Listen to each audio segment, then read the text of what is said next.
गांव के बाहर एक पुराना खंडहर था। कहते थे कि वहां कोई रात गुजार नहीं सकता, क्योंकि उस जगह पर एक अजीब सा खेल चलता है, पासों का खेल।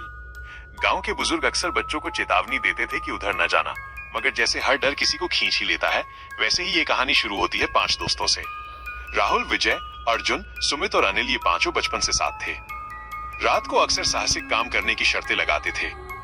एक दिन अर्जुन ने कहा, अगर हिम्मत है तो आज रात खंडहर में चलते हैं और वहीं पासों का खेल खेलेंगे। बाकी दोस्त पहले तो डरे, लेकिन हिम्मत दिखाने के लिए सब तैयार हो गए। आधी रात को टॉर्च और पुराने पासे लेकर वे खंडहर की ओर निकल पड़े।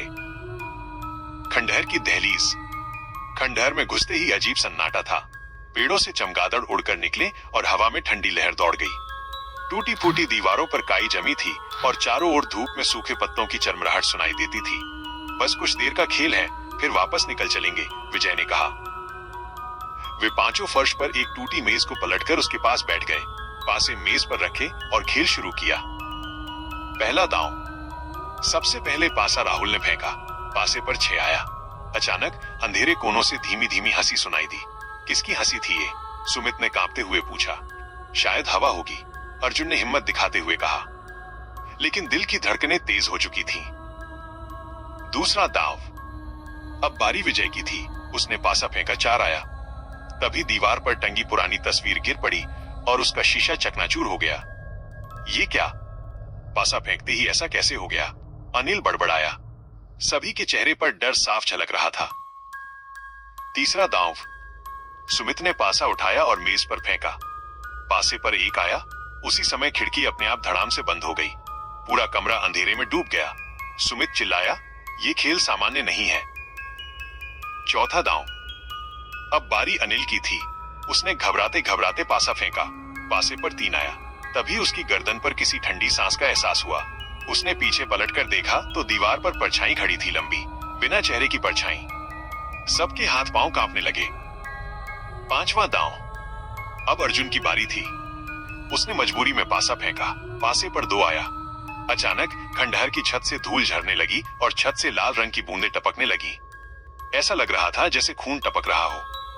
अर्जुन चिल्लाया, ये खेल शैतानी है, हमें तुरंत निकलना होगा। खेल की शर्त।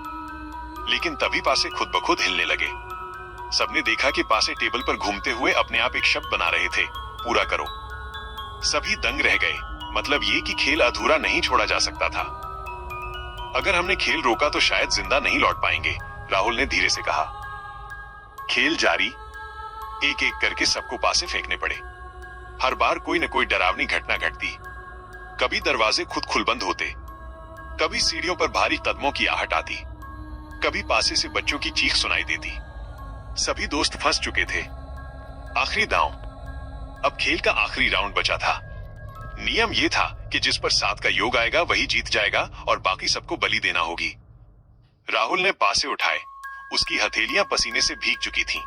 उसने पासा फेंका, 2 और 5, कुल 7। जैसे ही 7 आया, खंडहर में एक भयानक गूंज उठी। हवा तूफान की तरह चलने लगी। अचानक 3 दोस्त विजय, सुमित और अनिल अपनी जगह से खिंचकर अंधेरे में समा गए। उनकी चीखें गूंजती रह गईं। अर्जुन ने भागने की कोशिश की, लेकिन दरवाजा बंद हो गया। पासों की गड़गड़ाहट ने उसके कान फाड़ दिए और वो जमीन पर गिर पड़ा। बचा कौन? सुबह होने पर गांव वालों ने खंडहर में जाकर देखा। वहां सिर्फ राहुल पड़ा था बेसुध। उसके हाथ में पासे थे और आंखें लाल खून से भरी हुई। जब होश आया तो उसने सिर्फ इतना कहा, माइनस, पासों का खेल कभी मत खेलना, वरना खेल खुद तुम्हें खेल जाएगा। उसके बाद से गांव में कोई भी उस खंडहर की तरफ जाने की हिम्मत नहीं करता। लेकिन कभी कभी रात के सन्नाटे में टूटी हुई खिड़कियों से पासों की गड़गड़ाहट सुनाई देती है, मानो कोई अब भी खेल खेल रहा हो।